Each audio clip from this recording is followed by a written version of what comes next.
so you best not forget it. She gon' tell you how it is, cause she's Rick the critic when she all up in your city. Oh, you best not forget it. Let you know if she like it, and if she get with it, let the whole world know and be the first to admit it. Let you know if it's good and if she dig it, cause she's Rick the critic. Rick the critic, Rick the critic, Rick the critic. She the first to admit it if she can't dig it, cause she's Rick the critic, Rick the critic, Rick the critic, Rick the critic. Hi, I'm Rick the Critic, and welcome. Listen, today we're going to be talking about the best place to have a business. If you're looking for educated, expanding workforce, if you're looking for low crime and reasonable costs, uh, they have rated 200 U.S. metros, and these are the top 25 cities that will work for you. So let's go through this because I thought this was going to be fun. And we're not trashing anybody today. Today we're going to talk about some good stuff. We already hear enough bad stuff, and I got a bunch of great stuff to talk to you about. Number one is Provo, Utah. That's the number one place, and it's best for businesses and education, and it's low crime. Number two is Raleigh, North Carolina. Isn't that interesting? Number three, Fort Collins, Colorado. Number four, Des Moines, Iowa. Number five, Denver, Colorado. Number six, Ogden, Utah. Number seven, Lincoln, Nebraska. Let's see. Number eight, Dallas, Texas. Number nine, Austin, Texas. Number 10, Nashville, Tennessee. Wait a minute. Number 8 is Dallas, Texas. Number 9 is Austin, Texas. Number 13 is Antonio, Texas. Number 15 is Fort Worth, Texas. Let's stop and talk about that right now. Let's see if I see any more Texases on here. Isn't that amazing? I mean, that's amazing. Now you've got one, two, three, four. What does that tell you? Okay, we had George Bush, who came in and was president for 8 years, and I take it that he put a lot of money into Texas. He actually put a lot of money into Fort Worth, Austin, San Antonio, and what was the other one I said? Fort Worth, Texas. Okay, so what does that tell us about our new president? So we might want to start looking in Chicago and finding out what that. Have you noticed that every president puts money into their state where they come from, and rightfully so. They should. I mean, it makes great sense to me. So I'm thinking that we might want to start putting our money or start putting our stuff into Chicago-based things. We might want to start looking at Chicago real estate. We might want to start looking at businesses in Chicago. But I don't see anything here that has anything to do with Chicago. I've been looking. I see Seattle, Washington. I see Nashville. Asheville, North Carolina, which I've seen. That's the second Carolina. I saw Raleigh, North Carolina, and I saw Asheville, North Carolina, and Durham, North Carolina. And those are supposed to be like super cities. That's supposed to be really the next super city. I mean, we thought it was Atlanta, and for whatever reason, it didn't. It didn't really. Well, that's a lot of stuff going on in Atlanta, but we should keep our eyes on North Carolina. We should. We should start looking. Asheville, North Carolina is really a pretty place. I was there about, I guess, about 10 years ago. Really, I was actually in Tryon, North Carolina, which is right next door to Asheville, North Carolina, and it was really nice. I mean, it was just a pretty place, and one of those places where it's just mountainous. It's kind of like, I guess, more like Pasadena, I would think, because it's right next to South Carolina. You can just go like it's kind of like it's just South Carolina, Inman, South Carolina, and Tryon are just like walking maybe 30 minutes or so, and you're right there. But let's get back to this because this is very interesting. I think the reason I stopped was because I was kind of caught up with this Texas thing. And Dallas, Texas is number 8 is in big letters, which lets me know that that's a big place for education, and it's a big place for low crime, and it's a big place for businesses. I don't know what the real estate market is there. I've been kind of following real estate market in different places. I have a girlfriend that lives in Dallas, Texas, and what she said to me was that the real estate market, they could sell their homes for the same price that they bought them, and that's really, I mean, I haven't seen that in very many states. I do know, and perhaps you know too. You know, San Bernardino just went they're bankrupt. So this real estate crisis is not going to be a very. I mean, we've seen this before. We've seen the recycle. We've seen it go bad. We've seen it go, top bottom out, and then we've seen it go up again. So I'm not really concerned about what it looks like. I'm concerned about us getting some good deals while the market is low. But anyway, let's just get back to this and see what else we got going on here. We have, I think I said Austin, Texas, Dallas, Texas, and then Omaha, Nebraska, Oklahoma City, Oklahoma. That's interesting. And we see here in Nashville, Tennessee. Okay, and it's got a projected job growth. That's the home of Country Western, huh? Yeah, interesting. And then we have San Antonio, Texas, Durham, as I said before, Fort Worth, Texas. We have Seattle, Washington. We said, hey, wait a minute. We have Asheville, North Carolina. We have Durham, North Carolina. We have Charlotte, North Carolina. And we have Raleigh, North Carolina. That should, okay, so consensus, I mean, overall, it would be safe to say that North Carolina is coming on the map next. We might want to start looking at some stuff there. It's an interesting place. I have a girlfriend, her daughter moved there, and she got I think her husband is from there, and so they're there. And also, I missed it. Here's Houston, Texas. So there's Fort Worth, Texas, Houston, Texas, Dallas, Texas, Austin, Texas, and San Antonio, Texas. So that's 1, 2, 3, 4, 5.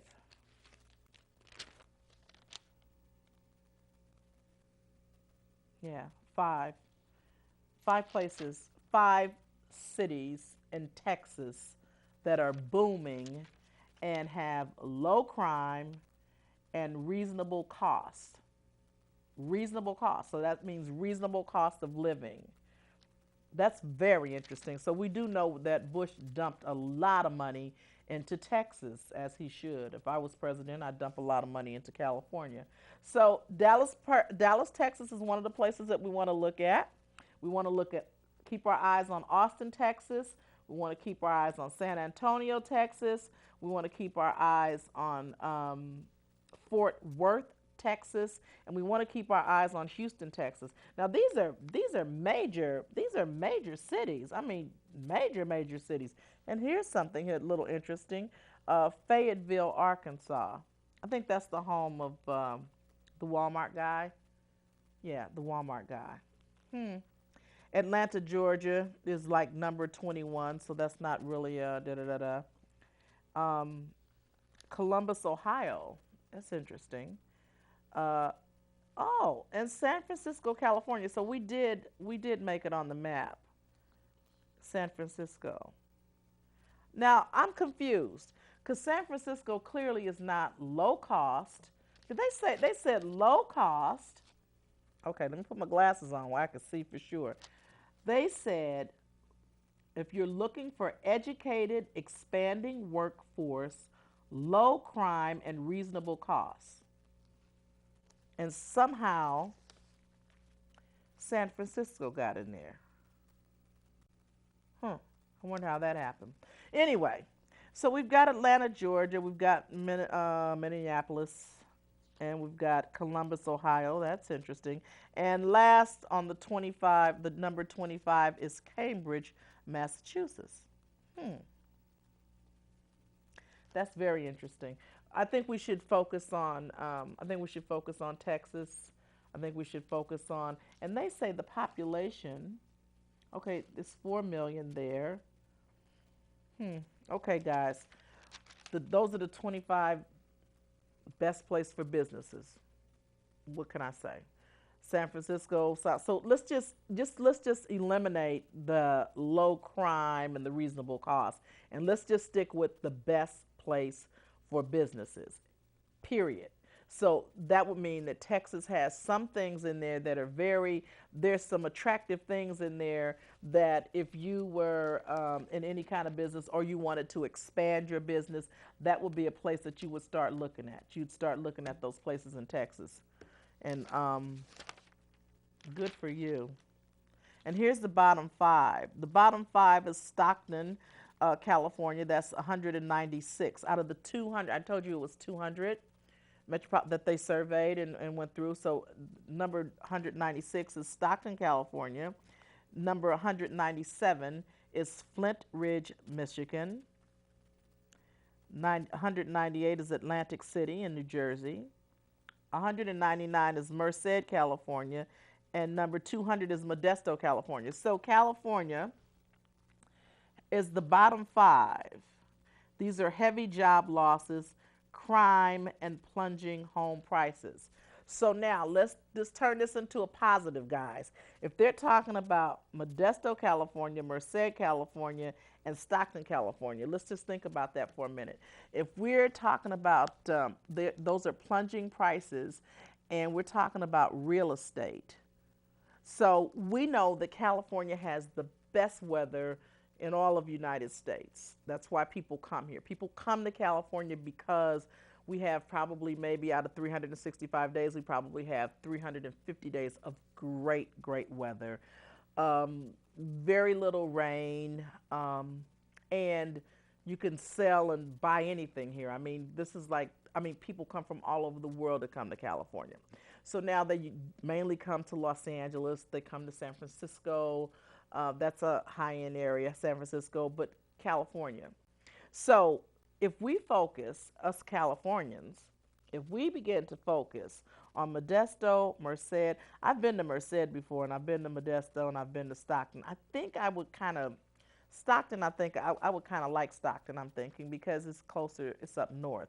Merced, Modesto, those are, I don't want to say dusty kind of towns, but they're just kind of dusty kind of towns. Is what they are. They're just dusty kind of towns. So, anyway, those are the top 25, you guys, and we had the bottom five, and you know what? Keep those things in mind. You need to research this. I mean, this is something that was published, and I'm just sharing it with you. So out of those places that I named, if it's a place that you want thinking about moving to or expanding your business or whatever, do the research, look through, see if it works for your business. Because as I said, it's expanding businesses, low crime. If you've got children and you want to bring them to a place where it's low crime, then hey, that's the place to bring it. We're going to go to a commercial break, and we're going to come back, and we're going to talk about some more things. And thank you, Rick the Critic. We'll just be back in a few minutes.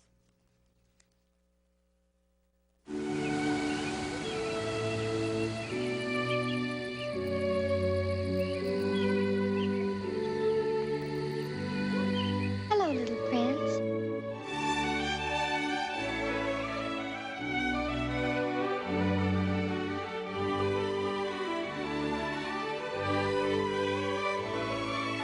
Mother, what we gonna do today?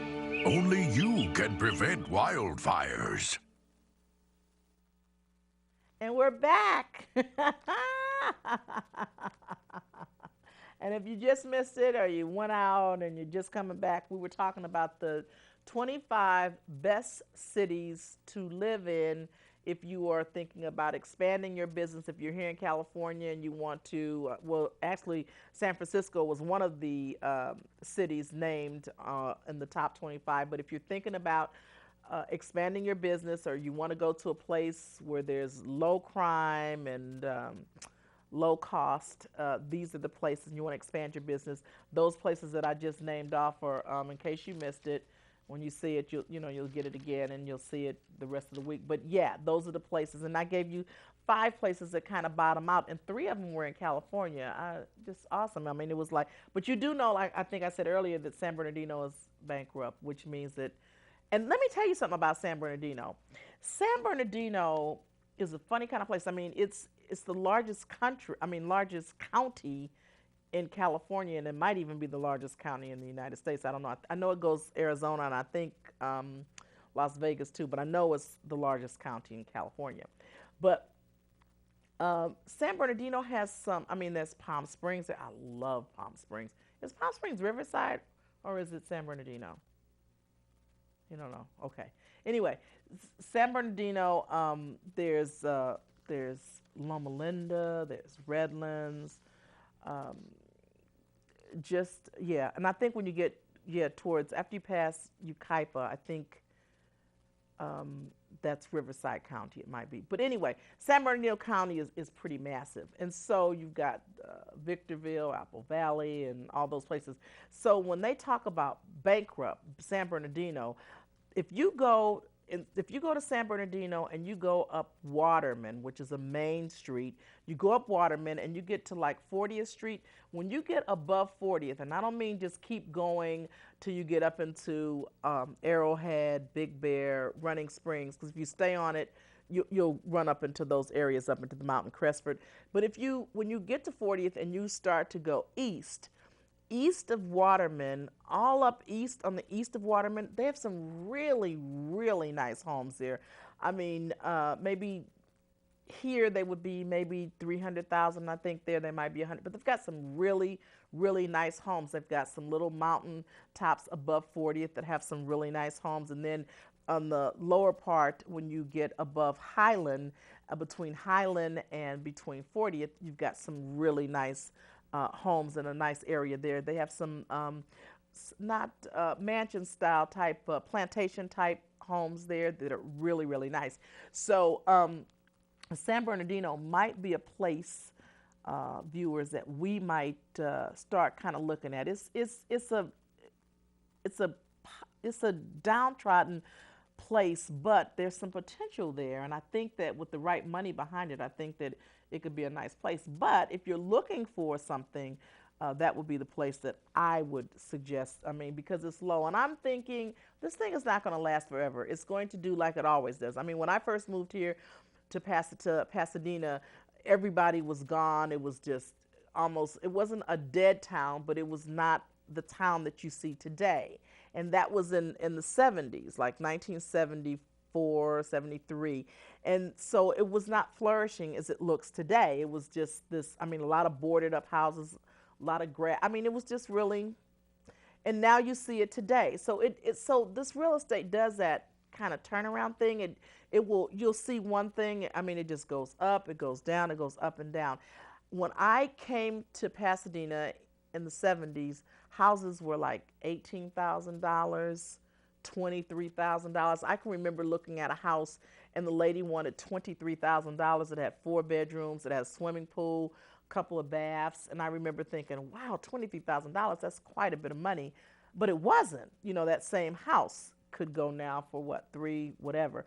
So my point to you is that don't look at what you see. Don't look at it like that. Look at the long term. If you've got something, if you've got some real estate, hold on to it. If you've got it and you can hold it, keep it, hold on to it. If you got a little extra something, real estate will always be in. People will always need a place to live. They will always need food. They will always need shelter, food, clothing. People will need that. We're not going to be naked. We are going to eat, and we have to have a roof over our head. And we have to have a roof over our head before we even have transportation, because I'm thinking, have you seen the Zip car? Where you share the ride? Like if you go to, usually when you go, this is their concept. If you have a car and generally you drive to work and your car sits at work for like 8-9 hours or what have you, their concept is everybody just sharing the cost of insurance, sharing the cost of the maintenance, sharing the cost of the car, and everybody gets dropped off. So 5 of us get in the car, you get dropped off at work, everybody gets dropped off to work. Your car is not sitting there. It's not just sitting all those hours. Well, for some of us, we like to be able to come out whenever we want to and just get in our cars. And I'm totally in agreement with that. But for some of those who really don't drive a lot, It's a perfect it's the perfect thing. And they have franchises. Those zip cars are franchises. I saw the franchises like 5, 6, 7 years ago, and I know we talked about it, and it may have just kind of went past you. But those things are franchises. You might want to look into them. They might not be that expensive to get into, but it might be a great franchise to look into, because people are going to they're going to buy into it. I mean, they're selling cars now because some people can't afford car insurance. Some people cannot afford the maintenance of the car. Some people can't afford the car note. There's a lot of cannot affords. And because of that, instead of paying $100 a month for insurance and you're splitting it between 5 people, now you're talking about less than $20. So, look into the franchise. If you want to look into the zip car itself for yourself, do that. But, for those others that are looking for things to look into that zip car. It might be a great investment. You never know. But so I'm talking about San Bernardino. I'm talking about its situation in bankruptcy. I'm also today, oh man, on the way I had some errands to run today, and on the way out, I heard on the news. I never listen to the news, but I just happened to have it on. I was taking the music out, and the news came on. It caught my ear. There was a man, and I can't remember exactly where he was, but he had raped a 6-year-old girl, and then he took her off the porch, and then he brought her back, and after he raped her, brought her back in her neighborhood. So they have a description of him, and if you guys hear about it or see his face, let's get that guy off the street like as soon as possible. And if you can get him off the street without killing him, you know what I'm saying, that would be good. But if you can, I understand all of that. I understand it. It's just a terrible thing and a terrible time that we live in, when people would just rape an adult, a sick man, just rape a 6-year-old. It's horrible. It's a horrible thing. And if I saw him, I probably would beat the crap out of him. I have grandchildren. We all have children and grandchildren, and it's just, those individuals do not need to be on the street. They just don't need to be on the street. They don't even need to exist, period. I think that they should take them to an island, a small island, and put them all pedophiles on the same island together. Just put them all on the same island and just let them scrap it out. Let them rape each other. Let them do whatever they want to do to each other. That's what I think they should do. I think they should just put them on an island. And I think that there is no reason. They have adult women out here that give it away. They have adult women out here that sell it. They have adult women, and all kind of adult women. And there is no reason. There is no earthly, godly reason for any adult to rape or molest a child. There is no reason for that. So I'm really, really upset about that. And we're going to move right on, because I could just, if I saw him, they would probably have to just pry my hands off of his neck, because I think he's just a slimy slug that should be, I don't even want to say what I think. But anyway, so that's where we are today with the 25 cities, and I'm just really, really, really, really, it's a lot going on, you guys. It's really a lot going on. I'm hoping that in the interim of all this going on, let me share one other thing with you. Funny thing, I was reading about bone fishing, and there's a guy in the Bahamas that he's a fisherman, and some hedge fund guys had won a trip, and they came to the Bahamas. They won a fishing trip, and so this guy had to teach them how to fish because they didn't have a clue. He taught them how to fish. Long story short, they ended up giving the guy $10,000 and had him invest in some different things, had him read some books, and hired him. He went on Wall Street and did extremely well, and got very lonesome and very tired of wearing shoes. So he went back to the Bahamas, where he didn't have to wear shoes and could continue to go bone fishing. Isn't that a great story? So the moral of the story is that somebody could find you anywhere. You never know who is amongst you. He didn't even think about anybody being out there that could help change his life.